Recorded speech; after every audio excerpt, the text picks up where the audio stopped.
Yang pertama, ketika saya di pondok pesantren itu memandang dari kurikulum yang dipakai di pondok di sini itu beda dengan kurikulum yang lain.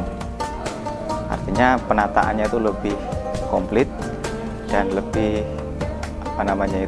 lebih menyeluruh dalam pembahasan. Samping itu dalam segala fan itu juga lengkap, mulai dalam fan fikih, tasawuf, dan juga nanti fan-fan yang lain seperti ilmu alat.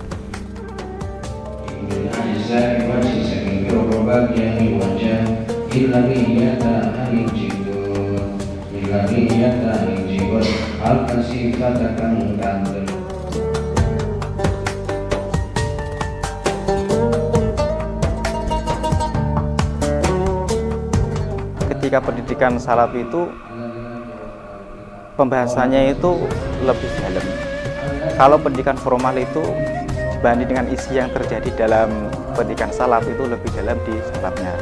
Kalau formal itu cakupannya menurut pertimbangan saya itu masih terlalu belum begitu mendalam gitu.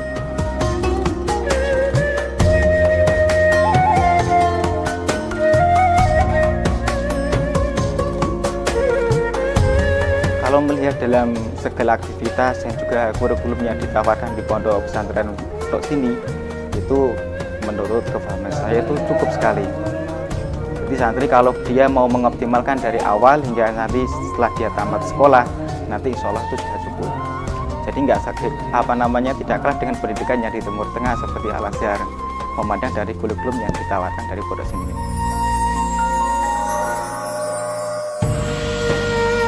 Kalau yang pertama, ya otomatis secara kebutuhan setiap hari kita harus berusaha untuk mandiri, itu yang pertama.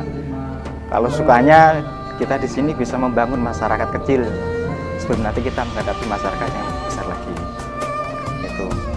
Dan masih banyak lagi. Kemudian kalau di pondok pesantren itu sukanya juga wawasan semakin bertambah juga. Di samping dari segala lapisan santri yang ada, mungkin dari Jawa atau luar Jawa, ada yang dari luar negeri seperti Malaysia, kita bisa tukar pikiran, tukar budaya, itu diantara poin-poinnya. Dan kelebihan juga nanti kita lebih tidak terlalu terkontaminasi oleh pengaruh dari budaya-budaya yang di luar pesantren. Itu beda dengan kelebihan di pondok pesantren dibandingkan pendidikan yang ada di pendidikan umum.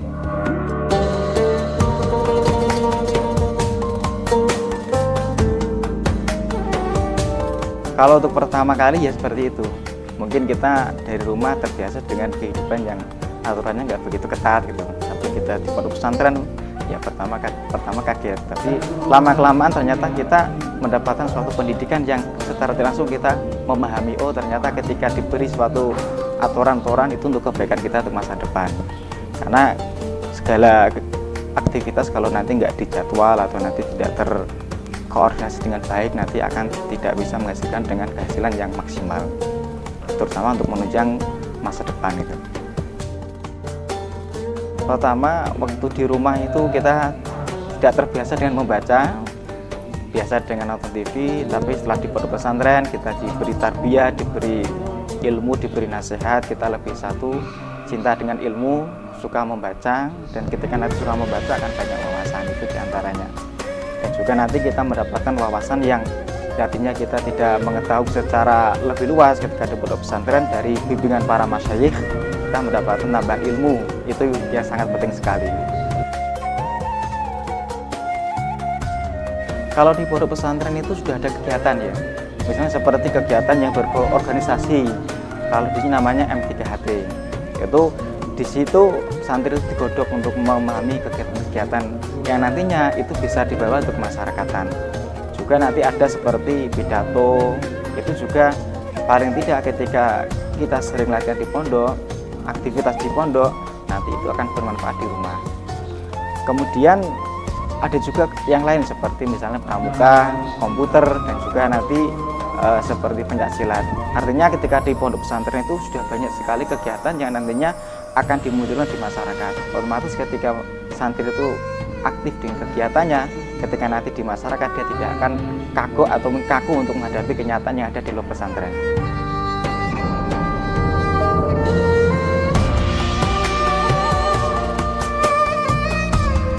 Kalau yang terjadi kenakalan remaja itu karena keringnya, jiwanya kering.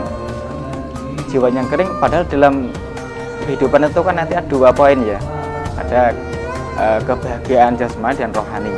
Ketika nanti di para pemuda itu ketika di rumah, artinya di luar pondok itu sudah dicukupi kebutuhan-kebutuhan secara dohiriah, tapi secara batiniah itu nggak dicukupi. Akhirnya terjadi kegersangan. Kalau di pondok pesantren itu satu juga mendapatkan bimbingan dari Romo Yai, kemudian secara batiniah kita ditarbiyah oleh beliau, dididik secara batiniah. Kemudian kalau mengenai kasih sayang kan kita di rumah sudah merasakan. Jadi yang kita alami di rumah, kemudian ketika di pondok pesantren di sini kita ada minusnya, yaitu merupakan kesalehan pribadi. Nah, kekurangan kesalahan pribadi itu nanti dipenuhi di pondok pesantren lewat bimbingan, lewat pengajian, dan lewat nanti kegiatan yang diisi oleh Romo Yai, sehingga nanti santri yang minus dengan rohaniyahnya nanti akan terpenuhi secara otomatis. Itu yang terjadi.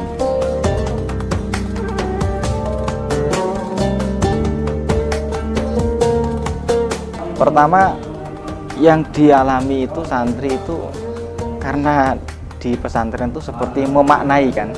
Memaknai itu kalau di rumah kalau nggak terbiasa dengan kehidupan memaknai, seperti memaknai kitab, ngaji.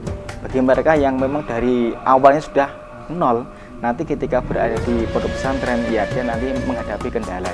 Tapi kendala seperti itu sebetulnya kalau kita mau belajar, mau istiqomah, mau continue, nanti itu hambatannya tidak begitu berarti gitu. Kalau di pondok sini kebetulan tingkatan jenjang tertinggi itu kan aliyah. Aliyah nanti juga ditambah islamiyah. Kalau untuk aliyah, fan-fan yang ditawarkan di pondok pesantren pondok sini itu sudah mencukupi kebutuhan-kebutuhan yang nantinya akan dibutuhkan di masyarakat. Mulai dari ya seperti tadi, seperti tafsir, seperti fikih, usul fikih, kaidah dan lain-lain. Itu yang memberikan nilai poin penting sekali, sehingga nanti saya rasa itu sudah cukup sekali. Untuk langkah awal yaitu untuk menyebarkan ilmu. Kalau praktek menyebarkan ilmu kan macam-macam ya, dengan kita mendirikan pendidikan yang sama seperti ini itu. Di samping itu nanti juga kita bisa membantu masyarakat, atau paling tidak membangun pesantren atau membangun madrasah, atau mungkin kalau lebih luasnya lagi kita bisa memadukan pendidikan antara formal dan juga pendidikan pesantren. Harapannya untuk ke depan mungkin dari segala baik santri atau mungkin dari dewan pengurus lebih giat lagi untuk mengoptimalkan segala aktivitas, sehingga nanti untuk menghadapi tantangan zaman yang akan datang, menghadapi tantangan era globalisasi nanti kita tidak terlalu kesulitan menghadapi, karena ketika nanti sudah globalisasi akan terjadi perang budaya, sehingga nanti kita bisa paling tidak kita bisa menengah-nengahi atau lebih arifnya itu bisa menggandeng dari budaya-budaya itu menjadikan budaya lebih baik lagi. Untuk teman-teman yang belum berada di pondok pesantren, masih di rumah, kami menghimbau yuk kita ngaji di pondok, karena masa depan itu ada 2 poin. Satu, kebahagiaan dunia dan kebahagiaan ukhrawi, dan jangan khawatir ketika dengan menempuh di pondok pesantren kita akan ketinggalan dengan kehidupan-kehidupan yang ada di luar negeri atau di Eropa, karena yang namanya pesantren itu suatu basis ilmu yang mumpuni, lengkap untuk menghadapi tantangan zaman yang akan datang.